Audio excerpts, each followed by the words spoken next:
Hello, everyone, and welcome to today's show, the Beautifully Bruised and CPS show. I am your host, Latrika Jones. I thank you so very much for tuning in today to this Friday, this Freedom Friday. God has blessed us to see another day, and I don't take it for granted. And I think knowledge is power, and iron sharpens iron. So, again, anybody know that tunes into our show that anytime I start my segments, I always give credit and honor to my Lord and Savior Jesus Christ, because without him, I would not be sitting in front of you today. He will allow me to overcome some of my hardest challenges in life, but he gave me the strength to endure. And I told God, if you know what, if you can trust me to use what I've been through to help others come out of what you've allowed me to come out of, my story will be for your glory. So again, that is why I take it as an honor, as a privilege to be in front of you today. Today, again, is Friday. It's Freedom Friday. So whatever yours may look like, I'm just blessed that we're able to come back on this platform and to share what we know to try to help each one of us to be better. And with that being said, on this Friday show, I have a very special guest. Oh my God. She's a very special person. When I met her instantly, I knew, by our conversation that I felt a great spirit with her. And I felt like she would definitely be someone that I could bring onto this platform to help shed some light on things that people really, I think, don't know. To be honest and frank with you, it was a time that I wasn't aware of some of these options and services that are available. And they are tremendously helpful with a child that's in this school, in our school system. We know due to COVID, so much has changed, right? I mean, things are not what they once were. So again, I think it's so important for us to be parents to make sure we're utilizing these services, because at the end of the day, it doesn't do nothing but help to make your child better. But again, I think a lot of people might not be fully aware of these services at time if you don't speak up. So again, I think the words say people lack from the perish from the lack of knowledge. So again, that's why I think she is such a blessing, honestly, and so educated. So without any further ado, I will go right ahead, and I'd like to welcome Mrs. Jocelyn Mixon to our show today. Thank you. Thank you so much. Absolutely, absolutely, Jocelyn. So again, I know you have a plethora of knowledge. So I just want to ask, could you share some of your experience that you do have with education, and how long has you been in the educational system? Wow. If I go back to the beginning, I've worked in education probably 40 plus years. In some, I know I look young. Years. In Wow. some area or another, I started out like a yard supervisor, peer tutor. I was tutoring Uh-huh. at the elementary school, Wow. then teacher's aide, then a teacher at the child care center, and so forth. I've been an educator in the classroom and or administrator. I've worked as an admin designee, probably the combination of the two over 30 years. Oh my God. Okay. Wow. So you are a plethora of knowledge, and you know it from different sides of the spectrum. Absolutely. Oh As my both, God. as both an educator and a parent. Right, that's what I'm saying. You see it from both sides. So that's to me even like a double, triple threat in so many ways, because you know it from different, like you said, sides of the spectrum. Can I ask you, Jocelyn, with say for example, if you have children that's gifted and talented or dealing with special needs, I know that in the school system here, we're both located in Texas, but if I'm not mistaken, Jocelyn, do you also have connections to California as well? Yes, actually, that's where my educational experience is from. I taught in the public school system for over 30 years in California. I've recently moved to Texas. I've been here for 5 years, Wow. and I've worked in the educational system here um, probably 2 years. Okay. Okay. So about 2 years. Okay. With that being said, can I ask you, can you tell me, just thinking about it, is there a major difference that you see with Texas compared to California as far as services? Because I'm sure it is in some kind of way. Well, we are all, I guess, provided the same services, but the Okay. way that those services are implemented have looked different here in Texas Mhm. than they did when I was in California. However, I just think that probably if I went back to California and was looking at the system, it might look the same because Really? it's different, different time frames. Different I time mean, frame. even as I was in education, Mhm. from the time that I started, and by the time that I exited, there was a huge change in the educational system. Wow. Um, with that being said, can you tell me as far as, say for example, with the IEP and the 504 services, say a parent that's watching that may have a child that's in, it doesn't have to necessarily be special needs or the gifted and talented. You might have a child that has a disability, right? Correct. Um, that may require some type of special accommodation. So, with that being said, are there any type of services that the school system is supposed to offer children that deals with disabilities, special needs, or any of those type of services? Absolutely, and this is throughout the United States. There is the IEP program, which is an individual educational plan, and that plan is basically a legal document for students who need special education outside of the general educational program. And Okay. then there is the 504 plan, as you mentioned, and that stems from the Section 504 of the Rehabilitation Act of 1963, I believe it Wow. was. And that plan is for students with disabilities within it provides accommodations within the general educational program. Really? Yes. Okay. And let me explain a little bit about the 504 plan. It has over time, I think, become the catch-all for Hmm. certain students Hmm. who don't necessarily fall under the Rehabilitation or Disabilities Act.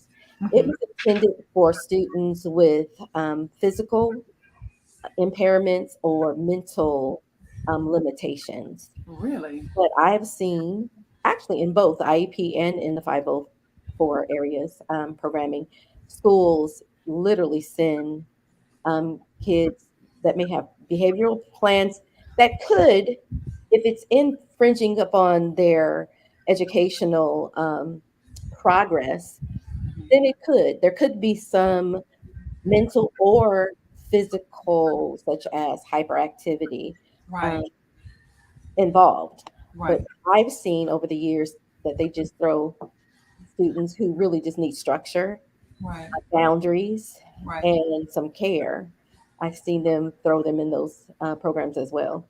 Wow, that is so interesting because that was something that, um, since you said that, it's making me think about another circumstance that occurred where, where say I had a parent that was saying, because of their children may have ADHD or, like you say, need structure in some kind of way, and they was basically going through a time where they would just get phone calls to say, "Hey, he's been suspended. Can you come and get him? Right. We have to remove him. We can't deal with him." So, with that being said, do you think, from your experience, that the 504, is there anything that kind of caters or accommodate rather to a child that may be dealing with those type of conditions where those that the IP or the 504, is that something that can the teachers no longer just say come get them? Would they at that point, have to do something to try to work with the child versus sending them home early or not allowing them to come to school? Well, first of all, they've never legally been able to say, just come get them. Hmm. They, Wow. not legally. Not They legally. do. That's They good. do. They do. However, legally, if the child is interrupting the educational environment, Hmm. they can be removed from that environment. Okay. But the schools just can't toss them home and say, now this is your problem. There has to be some remedy to the problem. Hmm. With the Also with these plans, I've also noticed that parents are not usually a part of the planning process. And many times in my personal experience, which is when I got in kind of really involved. The general ed teacher is not involved in Hmm. the planning. I have literally gone to meetings, and I'm kind of like jumping around, but I've gone to IEP meetings Mhm. where the parent is supposed to show up. I have not seen the IEP plan, nor had I been consulted Right. as the actual general ed teacher Wow. for input. So the school psychologist, maybe the school nurse, the principal, assistant principal, and excuse me, perhaps the district special ed director, they will look at what they view is the problem, Really? and they will come up with the plan, and then they want you to sign off on it. And well, I've always been probably the conscientious objector. Yeah. 'Cause how can they make that determination without involving the? Exactly. Not only not involving the teacher, but not involving the parent. Absolutely. So my advice to parents, do not ever sign any legal federal, it's a federal document. Federal. Wow. Don't sign anything, one, without, I say, an advocate. Don't go to these meetings without advocates because they'll have a lot of information that you may not understand. Right. You are allowed time to review the documents before signing. Right. And I just wouldn't go if I don't know. I wouldn't go without an advocate. To With be able to, that makes so much sense. I'm glad you shared that as well, Jocelyn, because a lot of parents may be asking, okay, is this a fee that you have to pay for these type of services, or the IP or the 504 rather? Is that something that is automatically? Mhm. no, there's no fee for an IEP or a 504 plan. As a matter of fact, if anyone can recommend a child for an IEP or 504 plan in writing, if they're, I mean, it could be the parent, it could be um, the suggestion of the pediatrician, at the Oh, suggestion of the pediatrician, or maybe if you're taking your child to a therapist, the right. therapist could recommend that they be tested. Okay. If there are any tests involved, the school is obligated to pay for those tests if there is a cost attached. That is some good information that I think is so useful, because a lot of times people do, want to reach out, but they're afraid there's some type of a, fee associated with it or something they can't afford. So basically, you just explain how they could go by getting and putting their children in these services, which are very useful and helpful. Um, and with that being said, I also want to ask you too, Jacqueline, from all of your experience, say for example, because this show is based on families that are dealing with CPS.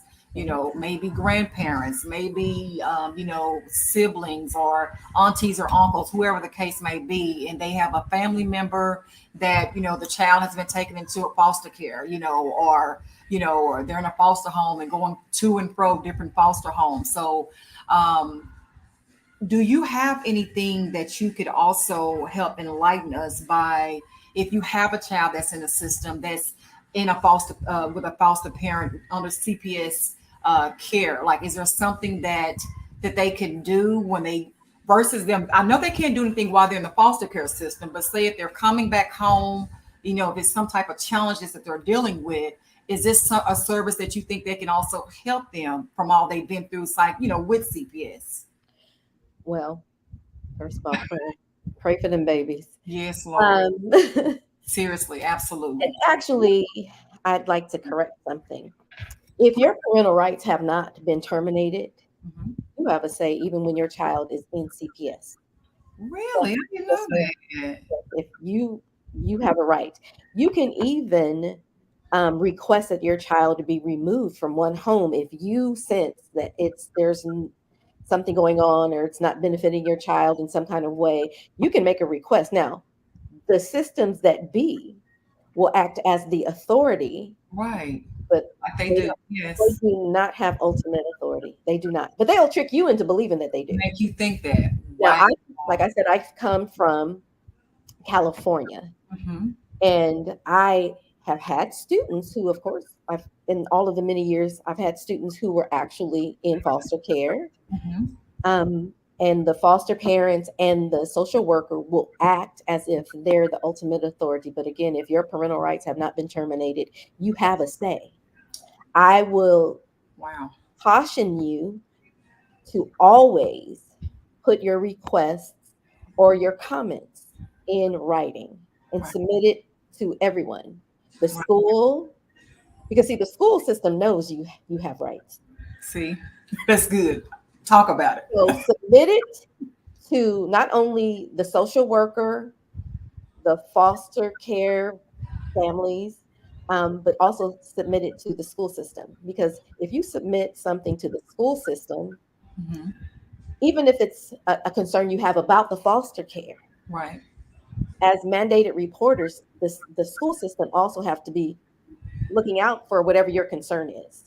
They Right. have to be cautious and careful and on alert. But I would put it in writing. I wouldn't just talk to my social worker, complain to the social worker, argue with the social worker. But your if your rights have not been terminated, then you do have a Didn't say so. Oh you my have a God. I never knew that. See, a lot of times, like you say, sometimes like I said, due to my previous encounter years ago, thank God, but I do believe that it's bullying tactics that's taking place. absolutely.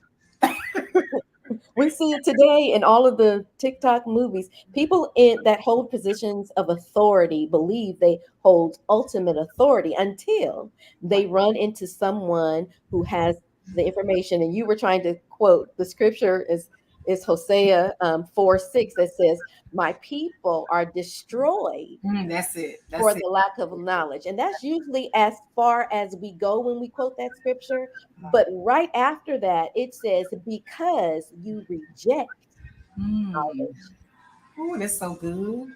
That So is so good. we have to not, we have to receive the information when people are trying to give us the information That's and right. not just receive it, but then immediately try to apply it. Apply it. Absolutely. Oh God, Jocelyn, that is such a nugget and a gem, excuse me, that you dropped. And that's why I just like to add this in here, that I'm so thankful for this platform with Attorney Vince and the producer Grace, because that's to me, their vision. Again, is to bring on people that have personally been affected by CPS, or people like yourself that's educated and know the do's and the don'ts that a lot of parents don't know, that is pertaining, to the educational system and things of that sort. So, oh my God, I'm so glad that you shared that. Um, from what you just said, um, and again, we won't be. This won't be a long segment today. I just again want to bring Jocelyn on. Why? Thank God she was available to share. A lot of this information, because I know for a lot of us, children have just entered back into school. And so it's a new year, new teachers, new environment. I also think it's important to share. I had one guest that told me that her child actually was CPS. That's where her child was also picked up from the school. So again, and if your child may be dealing with a disability, whether it's ADHD, I don't know, whatever what they say the situation might be. Sometimes if you could implement some of these services, that's free, you don't have to pay for. Jocelyn just shared, you might can get it from your the child's doctor, from the therapist, pediatrician, or whomever that can have the credentials to make their recommendation. These are some services that your kids can use to help them get a time out even. I know personally that with the services, sometimes if your child may get overstimulated and they begin to be triggered or start acting out in class because of it, sometimes these particular services, they can have accommodations where they may have a aide or someone that can step in to pull the child out for a little while to give them that accommodation that they need. So I think it's so very important that these services are available. Also, Jocelyn, if there's anything additional that you want to share that we haven't spoke of already, but I was wanting to ask you honestly, that is there anything else that you think, if you do have a child that's dealing with a disability, where they might need to get out to take their medicine, or again, special needs, whatever the case might be, or CPS, is there any other type of service or things a parent should be aware of? This is what I want to ask you with the IP.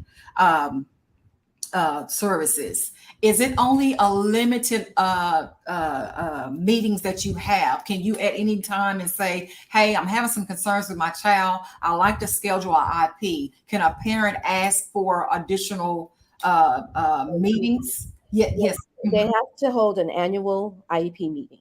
Okay. But you, again, in writing, may request an IEP, and within 30 days is usually the time they have to accommodate your request.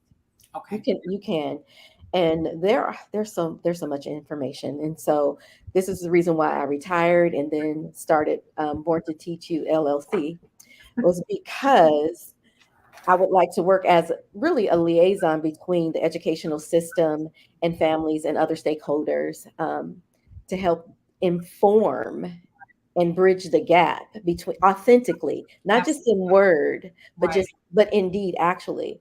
Um, Absolutely. Speaking of, your child does not have to be in any of these programs. Hmm. Let's start there. The general education system has federal rules, your state has rules, your district has rules and regulations, Hmm. your county, because your schools fall inside of a county, Right. they have educational rules and regulations.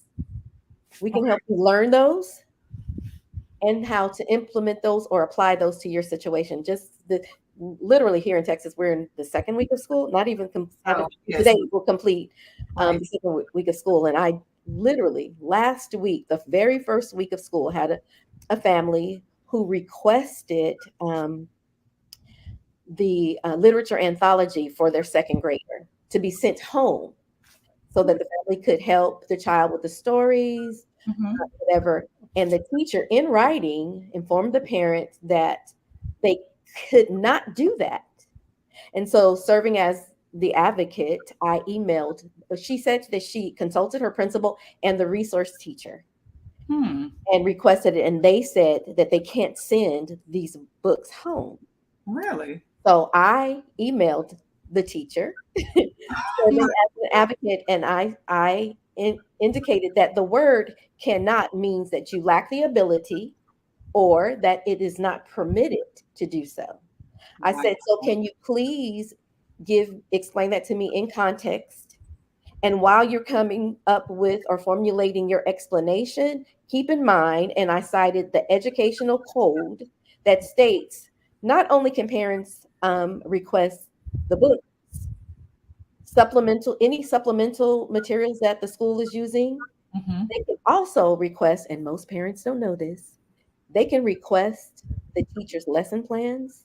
Really? They can request the teacher's addition of whatever subject they're studying, science, Right. math. Right. Right. They can do all of that.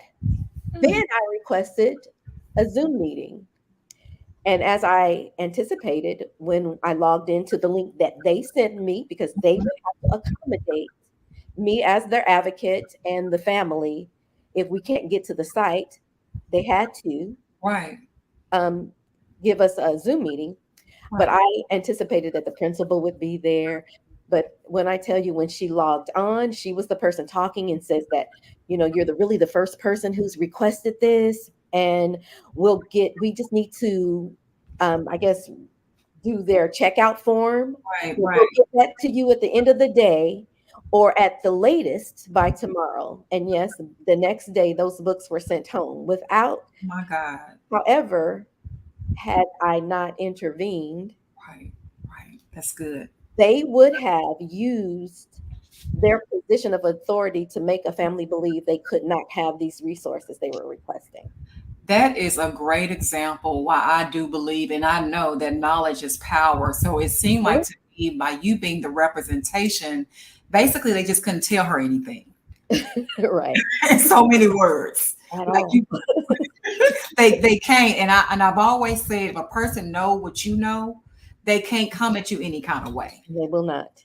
and they will not. And along with that, oh my God, see, that's a great example, because I know personally, it just seemed like sometimes instead of you as the parent getting full access of options that can be available to help your child, sometimes if they feel you don't know, they will give you minimal information. So And that's what the IEPs and the 504 plans come to, because you, as the parent, may not have any information. So you're trusting the educational system to actually be working for your child's benefit. Right. But usually it's for their own convenience. Ooh, that's good. That is so good. Oh my God. And I know that's true because I've experienced it myself, and I know others that shared that same experience that they received. It was almost like I'm gonna do enough just to say it was done, Yes. but it might have not been as effective as it could have been, as far as, if you having someone like yourself, it seemed like you would be that person to make sure that this child is getting everything within their means to have access to, that they need to be successful. Speaking of that, Jocelyn, I had recently a parent that was saying that her child seemed to be also someone that, due to his, may have been dealing with a special condition, it just seemed like the school kept kicking him out, and she just, she was just a nervous wreck. Honestly, she just didn't know what to do. Who could she speak with? Somebody that will kind of help speak on her behalf, or let her know, what the school can do or what they can't do. And somebody like yourself, just to be that beacon of light, honestly, when you're so confused, and you feel bad because you're getting these multiple calls saying your child is causing all this, and it might not even be trouble, it might be just whatever that child is dealing with, and that teacher at a certain point, like I said you just have to come pick them up. And now you're saying, now by law that's not an option, so No, especially if they haven't, because outside, again, outside the IEP or any special needs or disability program, there is general education. There are accommodations just in general. They should be working with a team of people to come up with a discipline plan.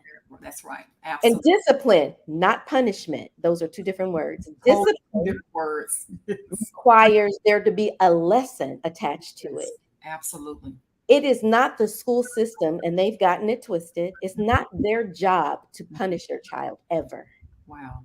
So anything that they do, any corrective measure that they do for poor behavior, unacceptable behavior, because I refuse to say bad, because when God created me, he said, and it was good. In That's, some translation, he said, and it was very good. So I'm already good that's by right. design, by creation. Come on. So when you are going to discipline me in a school system, because it's my mommy's job or grandmama, whoever the guardian is, to punish me, let's say, but in Wow. school, there has to be a lesson attached, an Mm, articulable lesson. So after you've given that discipline to that child should be able to articulate what the lesson was in that correct. plan. If the child cannot articulate, then you are, you know, um, reinforcing the lesson, you are revisiting the lesson, you are reteaching. It should be a lesson. Right. And once that child can articulate what that lesson was, then you can place an expectation on the child Right. that he would follow through with the lesson That's good. regarding his behavior. Correct. That is so good. It should be in writing. That's There right. should be goals. They should be. This is the other thing. Let me tell you this. When your Okay. child even has an IEP plan or 504 plan, most Hmm. parents don't do this. There has to be a tracking of their progress. What strategies did the teacher or special services use in this time frame? Hmm. Hmm. Revisit, did it work? If it did not work, then what strategy are you going to use next for this time period? Right. There should be steps, but there should be documentation. So For if sure. I walk into your office and my child is struggling academically or Hmm. behaviorally, Hmm. you should have documentation. This date, the next date, what did you do? How did the child respond? Hmm. And what was the outcome? If they don't have documentation, they're not doing their job. Oh my God, that is so good. So basically, they just can't. Okay, just to make sure I'm processing what you're saying, they should have a paper trail, basically, Absolutely. a paper trail showing you what are they implementing to help treat, whatever the concerns are. Let me ask you this, Jocelyn. So if they don't have anything to back up what they're, proving what they're doing, what happens at that point? Do you just have to schedule another meeting, or is this something that you would do speaking to those teachers or whomever one on one? Well, it's the whole system should be involved, and not just the school system. There are other stakeholders. How children behave affects the businesses in your area. We got to get everybody involved. However, if they Right. don't, I just got through this past school term, Hmm. and we settled after I went to several meetings with this school in California, because they have to Zoom me in to Wow. all of the meetings. So I still work with my clients in California. Okay. We had to take it to an attorney. Wow. It never made it to the court date because the school, it actually was a charter school, ended Mhm. up settling. And part of that settlement was to put this particular child, who was actually a special needs child, that they villainized. Really? So be very careful, because once you start um, holding the system accountable, they're, instead of saying, you know what, hey, yeah, let's work together to make, this work for this student, they go on the defensive, as Mhm. if you're indicting them in the beginning, and that's not what's happening. We just want you really to do your job. Really, to do your job. Exactly. And That's pretty much what I was saying. they Something. had Right. So Right. the outcome of that negotiation, which I was a part of, was they had to pay for a private school. There's a school in California in a certain area where it's for autistic children. Hmm. And so they had to pay. They have to pay.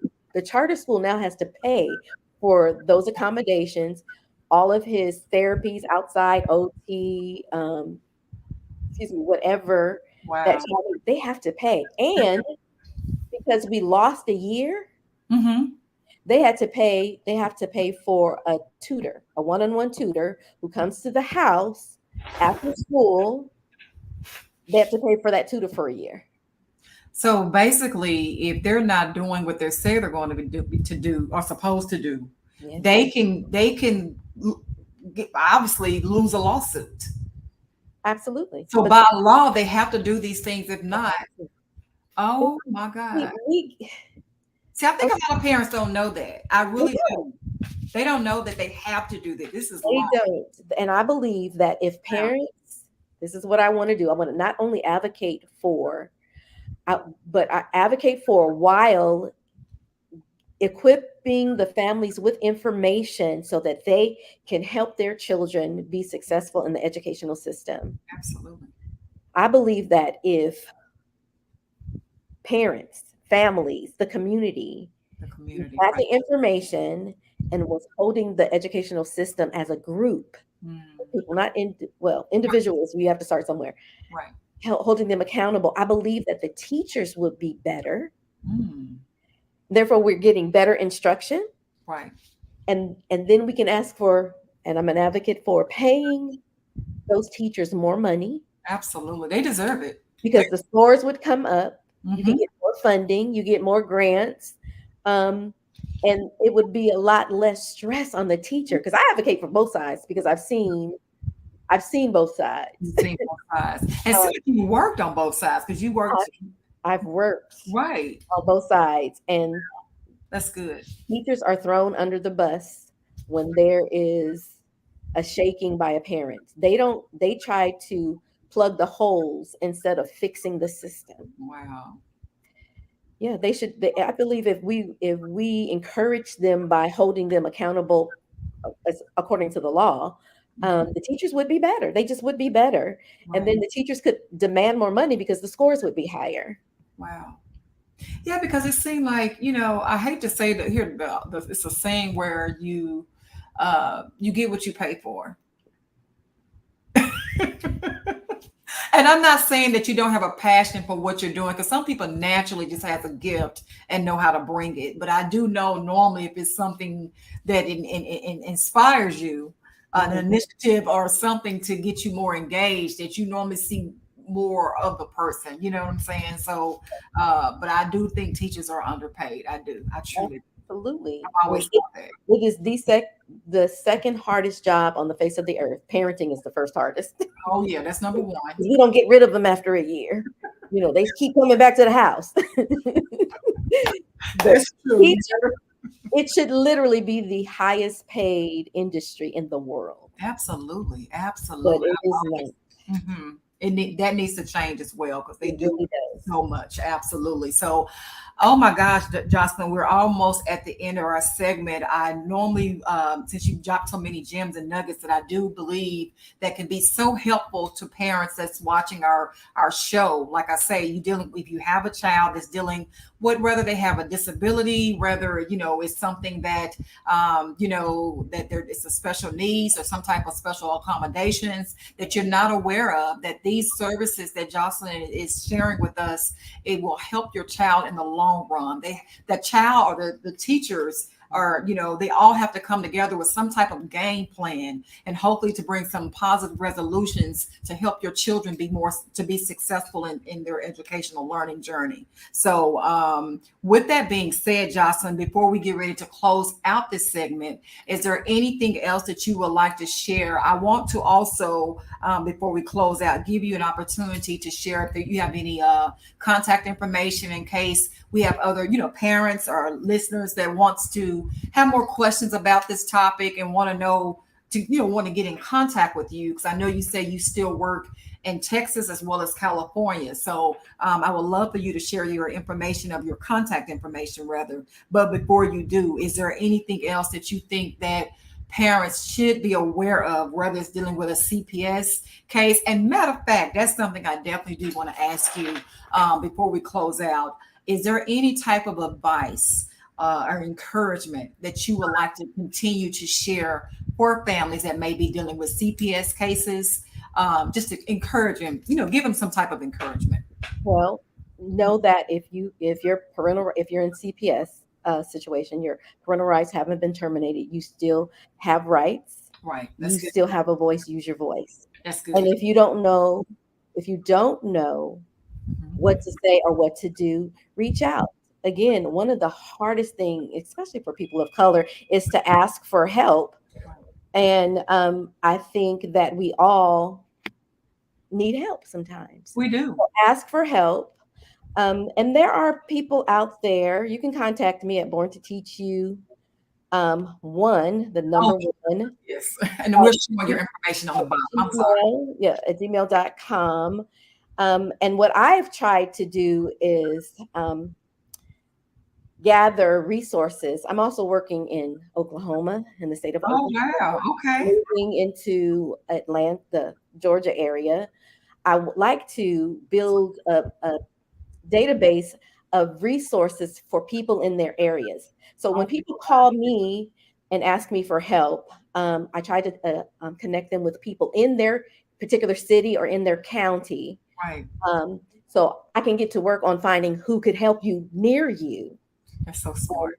Mhm. so, and it it Because doesn't always, everybody's not in Texas, like you say. everyone's not. I'm very well versed in California, probably more so than here, but Right. I'm getting there. I'm Right. getting there. Right. I would help you find resources, and don't be afraid of asking for help because you think there's going to be a cost attached to it. One of the things that I want to do as with my business is create a fund Mhm. so that when there's actually a cost, especially when you need an attorney, Mhm. that those funds don't have to come out of your pocket. Oh, that's so good. That's so good. That is my ultimate dream because literally most parents will give up because they don't have the resources to fight for their babies. I have seen that and heard that from time and time again. Even on this platform, we've had stories of parents saying, "Hey, my child is in the system, but I can't afford an attorney." So, they kind of to me lose their drive or their fight. But don't let that discourage you, because I honestly would recommend. I don't care what nobody say. An attorney is needed when you're dealing with a CPS case. I'm listen. The I'm just CPS part. But when you're dealing with the CPS case, depending on your I guess your social economic status, right. they are required to give you an attorney. Bono attorneys or Yeah, the kind of yeah. like I can't think of the word right now, but an attorney, if you're not able to afford one, is will be provided for you. But many times they don't have the drive to fight for you. Right, right. And again, that's so true because I've actually, I know that's true for myself. So again, you get what you pay for. Yes. I mean, let's just be honest, you do. And because I just know if they don't know those laws or they don't know how to fight and they're not aggressive, Hmm. that, they might not be as effective. Yeah. Because I've heard parents say, hey, I paid for just like a regular attorney, but a lot of times they didn't do the work or know how to work this. Right. Even when you pay for them. Exactly. So That's that's the reason why why, if anyone ever has a really good attorney, I don't care what city, what state you're in, give me that person's name. I will add them to the database in case someone in that particular area needs that type of an attorney. Absolutely, because it makes a huge difference. And I want to say, even by us being on this platform with Attorney Vince, I think he also been practicing. He's obviously a legal counsel, but he's been doing it, what, 30 or 40 years. Mm. So, a plethora again of knowledge, of experience working with CPS. And if you can't get Attorney Vince, a different state or whatever the case may be, definitely those are some of the things I would say. Make sure it's attorney that knows CPS laws and that they are aggressive. And with that being said, I think that's also a benefit with you, Jocelyn, because like even dealing with the school system, if you have a child that's dealing with special needs or a child that may need special accommodations or dealing with a disability, whatever that may look like, a lot of times teachers know that you don't know what your options are and they won't tell you about them if you don't speak up. So that is the beauty of having someone like Jocelyn on the show today. She will be an advocate for you to make sure that you are utilizing all those services that you, like you said, by law, have a right to. Yes. And don't assume that because they're in the educational system that they're knowledgeable. I've walked into meetings and being Mm, surprised that a principal didn't know, like basic stuff.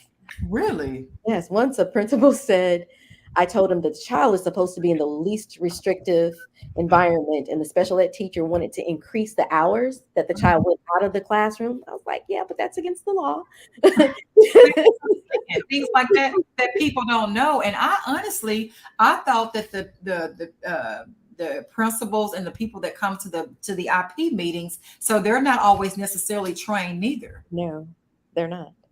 See that makes a huge difference because again, a lot of times the parents are expecting the schools to know what to do, and like you just shared, sometimes they don't even know. They don't know. It's like the blind leading the blind. Kind of like, I'm sorry to say this, like police officers when they are stopping you and asking you, like, you can't do that. Yes, I can, but it's literally against the law. And I Right. just believe that they don't realize they don't know the law. They don't know. So so they're Wow. just doing whatever they want to do because Right. they hold the position of authority. That's right. They just see that and they just leave it at that. They don't even question it.